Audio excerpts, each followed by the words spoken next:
So may nag-comment dito, ang sabi niya, bakit ko daw inaasawa yung aking afam na walang silbi? Paano mo nasabi? Like, alam mo ba yung storya namin? Paano mo nasabi na wala siyang silbi?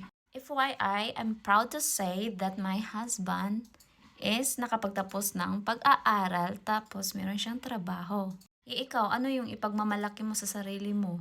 Tapos, tingnan mo yung aking asawa, diba nagtatrabaho siya, ikaw, anong trabaho mo? Comment nga. Sa mga makakita ng video na to, dapat alam nyo muna yung aming istorya bago kayo manghusga sa amin. Okay? Kasi kayo lang yung mapahiya, guys. Tapos tanungin nyo bakit ko siya inaasawa? Bakit hindi? Tatanungin kita, may asawa ka ba? Then bakit mo din siya pinili? Yun din yung sagot ko.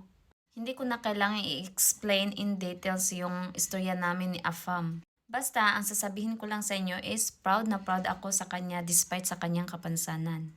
Anyway guys, kung sino yung gustong makakita ng aming mahahabang videos, bisitahin nyo lang yung aming YouTube channel, Ryder and Kitty, kasi doon nyo malalaman yung istorya namin sa buhay. And also guys, don't forget to subscribe. Thank you!